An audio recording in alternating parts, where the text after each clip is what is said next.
السلام علیکم everybody once again, میں ہوں آپ کو Usman Iqbal and you are watching the kingdom of the ویریئر۔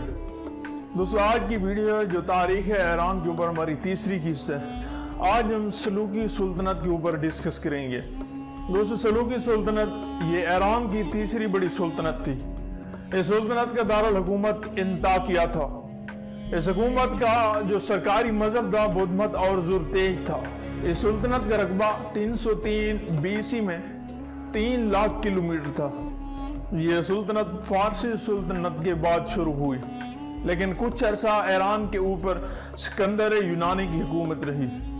تو یہ جو تمام تاریخ ہے یہ اسلام سے پہلے کی، اسلام کی اشاعت سے پہلے کی تاریخ ہے ایران کی۔ سکندر اعظم کی موت کے بعد یونانیوں کی کونسل نے سلوکس کو بابل کا حکمران منتخب کیا، جو خود کو نکوٹار کا فتح کہلاتا تھا، کیونکہ اس نے مصر کے یونانی حکمران بطلیموس کی مدد سے شام فتح کر لیا، بلکہ اس نے ایران کا رخ کیا، اس سے فتح کر کے مشرقی علاقوں کو اپنا تسلط میں لے آیا، اور 9 سال کی جدوجہد کے بعد 302 کاف میم میں اس کی حکومت سیر دریا کے کنارے سے پنجاب تک پھیلی ہوئی تھی، جس کی مشرقی حدود برِ صغیر سے ملتی تھی۔ سلوکس نے اب ہندوستان پر چڑھائی کرنی چاہی، کیونکہ قدرتاً اس کے دل میں خواہش تھی کہ اپنے آقا کی ہندی مقبوضات اپنے قبضے میں لے لے۔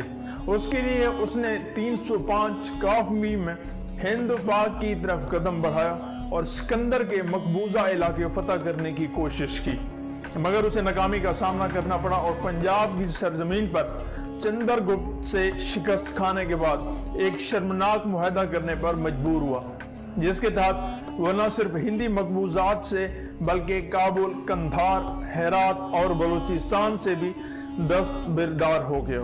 نیز تعلقات کی خوشگواری کے لیے اپنے تعلقات کو اچھا بنانے کے لیے، خوشگوار بنانے کے لیے اس نے اپنی بیٹی کی شادی چندر گپت موریہ سے کر دی۔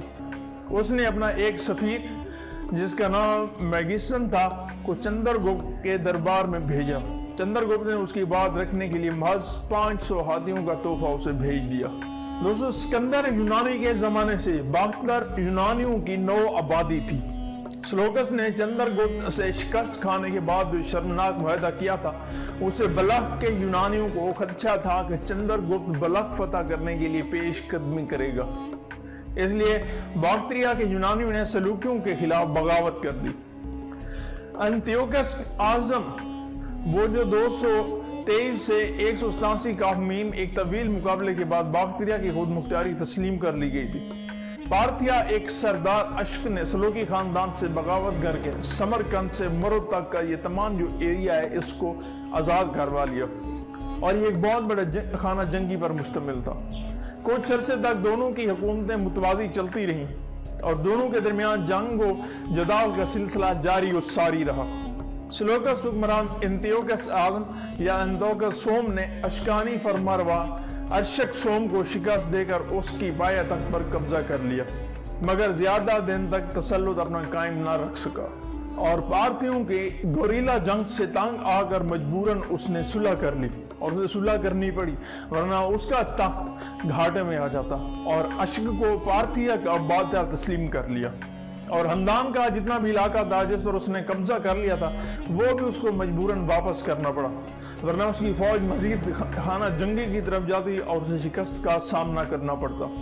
دوستو اسی دوران سلوکیوں میں تخت نشینی کے لیے آپس میں خانہ جنگی چھڑ گئی۔ یہ جو آپس کی خانہ جنگی ہے یہ تقریباً جتنے بھی سلطنتیں ہوئی ہیں اسی وجہ سے تباہ ہوئی ہیں۔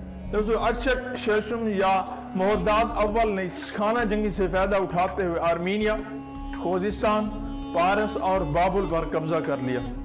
نیز سلوکی فرمانروا دمتیرس دوم کو گرفتار کر لیا، جس کے بعد ایران سے سلوکی حکومت عملی طور پر ختم ہو گئی۔ پھر بھی جھڑپوں کا سلسلہ جاری رہا، اور یہ جھڑپیں جو 2-3 سال تک اس طرح جاری رہیں چھوٹے پیمانے پر۔ دوستو 139 کاف میم میں دمتیرس دوم کی گرفتاری کے بعد سلوکس حکم ایک بڑی فوج کے ساتھ ایران کی طرف بڑھا، اور فرہاد دوم سے 3 کامیاب جنگوں کے بعد آرمینیا، سلوکیا اور بابل پر قابض ہو گیا۔ ایسا معلوم ہوتا تھا کہ انتیوکس اعظم کی تاریخ دہرائی جائے گی اور اشکانی اطاعت کے لیے مجبور ہوں گے۔ دوستو اسی بات اپنی کمزوری محسوس کرتے ہوئے مساہلت کی کوشش کی، مگر انتیوکس نے مساہلت کے لیے ایسی سخت شرائط رکھی کہ رہاد منظور نہ کر سکا اور مجبوراً جنگ پر آمادہ ہو گیا۔ آخر ہمدان کے قریب سلوکیوں اور اشکانیوں کی فیصلہ کرنے کی جنگ ہوئی، جس میں انتیوکس مارا گیا۔ اس کے ساتھ ایران سے یونانی حکومت ہمیشہ کے لیے ختم ہو گئی اور سلوکی طرف شام تک محدود ہو گئے۔ آخرکار چوٹ کاف میم میں رومیوں نے شام کا الحاق اپنی سلطنت سے کر کے سلوکیوں کا نام و نشان مٹا دیا۔ دوستو سلوکی سلطنت کو اتنی خاص بڑی سلطنت نہ تھی اور نہ ہی یہ زیادہ عرصہ ایران کے اوپر اپنا جو تسلط قائم رکھ سکی۔ اس کے بعد اشکانی سلطنت شروع ہو جاتی ہے۔ دوستو امید کرتا ہوں آج کی ویڈیو آپ کو اچھی لگی ہوگی۔ اگر ویڈیو اچھی لگی تو ہمارے چینل کو سبسکرائب اور ساتھ رکھے بیل آئیکن کو بھی پریس کر دیں۔ Watch for more informative video like this. ملتے ہیں ایک نئی ویڈیو میں، تب تک کے لیے اجازت دیجیے۔ اللہ حافظ۔